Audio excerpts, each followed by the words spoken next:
We have sacrificed a lot for the creation of this country and we know how to defend it. Hey everyone, it's me Sonia Chaudhary and welcome back to the channel. Today, we are diving deep into a rapidly escalating crisis in South Asia that may send shockwaves across the globe. Just last week, a horrific terrorist attack in Kashmir left 26 civilians dead, and the aftermath has been anything but peaceful. Instead of calls for de-escalation, the blame game is on, diplomatic maneuvering, and India might be gearing up for military action against its longtime adversary, Pakistan. Since that devastating attack, Indian Prime Minister Narendra Modi has been on a diplomatic blitz, reportedly speaking with over a dozen world leaders. Simultaneously, in New Delhi, the Foreign Ministry has become a hub, briefing diplomats from a staggering 100 missions. But here's the crucial point, folks, this isn't about garnering support for calming tensions. According to multiple diplomatic sources, India seems to be meticulously constructing a case for military reprisal against Pakistan, which it directly accuses of harboring linkages to the perpetrators. In a powerful and resolute speech on Thursday, Prime Minister Modi, without explicitly naming Pakistan, vowed severe punishment and the raising of terror safe havens. These are strong words, carrying the weight of potential military intent. Adding to the volatility, officials on the ground have reported intermittent exchanges of small arms fire across the heavily militarized border that divides the two nations. We're hearing reports of these exchanges happening for 2, even 3 consecutive nights, a stark indicator that the situation is simmering and could boil over at any moment. The impact on the ground in Kashmir itself is also deeply concerning. Indian security forces have launched a sweeping clampdown, arresting hundreds as they intensify their hunt for those responsible for the attack. This internal security response is happening alongside the external pressures being applied to Pakistan. In a move that could have significant long-term consequences, India has declared its intention to disrupt the flow of water to Pakistan, a nation whose agricultural heartland heavily relies on rivers originating upstream in Indian-controlled territory. Furthermore, New Delhi has ordered the immediate departure of some staff members from Pakistan's diplomatic mission, as well as Pakistani citizens visiting India. These are not the actions of a nation seeking peace. Pakistan, understandably, is reacting strongly. Islamabad has announced the suspension of its participation in bilateral treaties with India, including one that directly affects the line of control, the very frontier in the disputed Kashmir region where a ceasefire had largely held for years. This move signifies a breakdown in communication and established protocols, further raising the risk of miscalculation. Beyond the immediate diplomatic and security implications, a deeply troubling trend is emerging within India.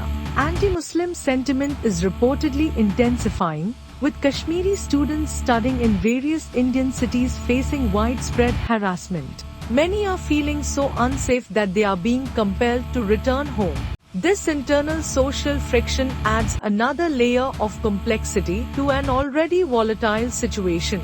Now, here's a critical point that has many analysts and diplomats scratching their heads. After the horrific terrorist assault, India has not officially identified the group responsible for the massacre. Moreover, it has publicly presented very little concrete evidence to substantiate its claim of Pakistani involvement. The Pakistani government, as expected, vehemently denies any connection.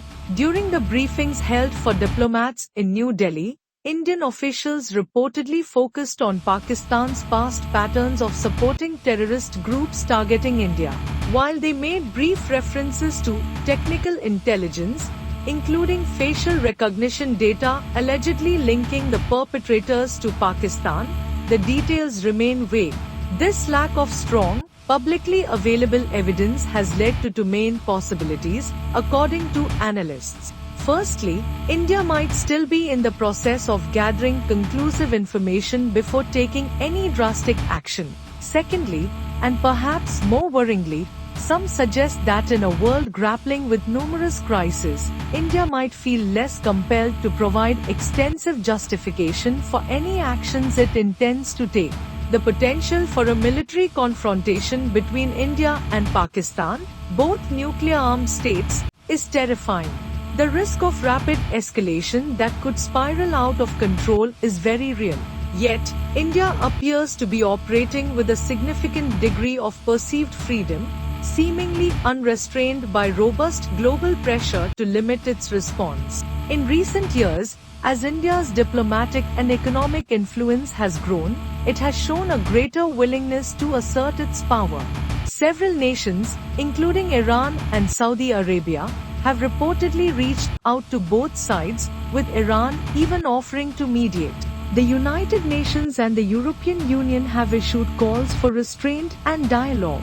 However, major global powers, including the United States, seem largely preoccupied with other international crises. Some analysts believe that India might be interpreting the expressions of support it has received for its pursuit of justice as a tacit approval for whatever measures it deems necessary.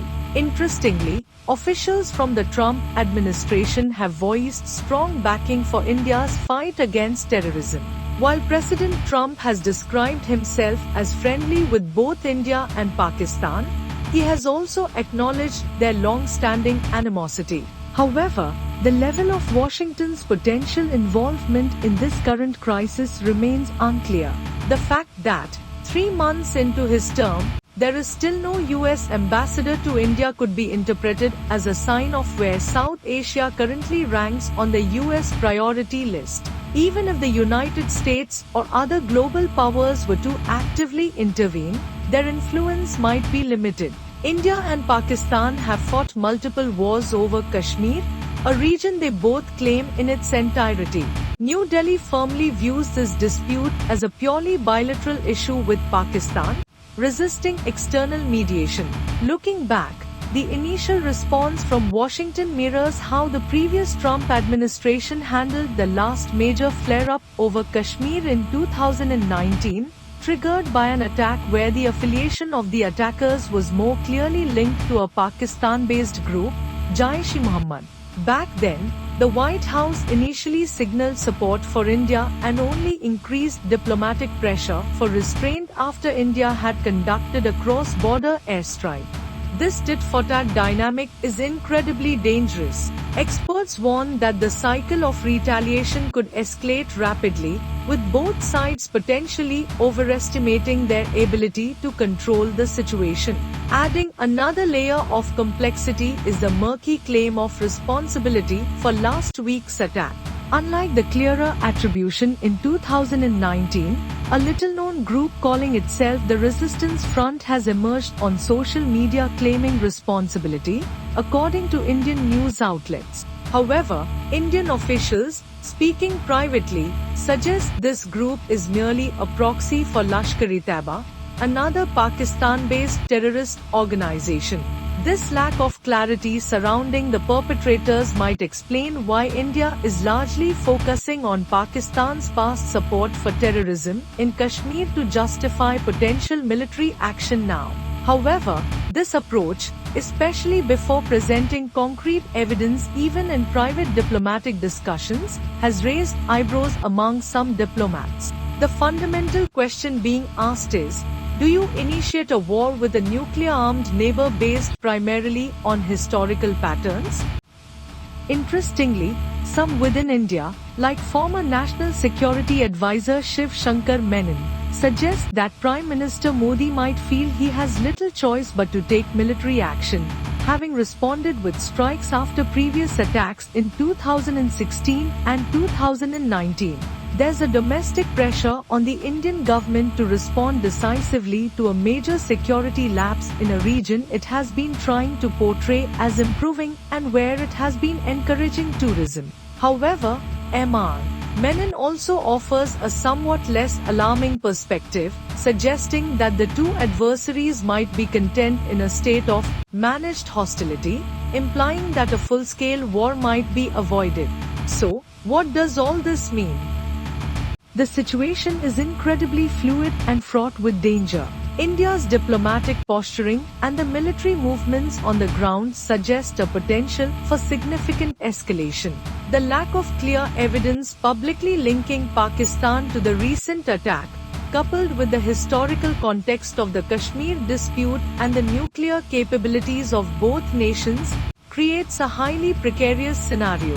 The world watches with bated breath, hoping that cooler heads will prevail and that this crisis can be averted before it spirals into a conflict with devastating consequences.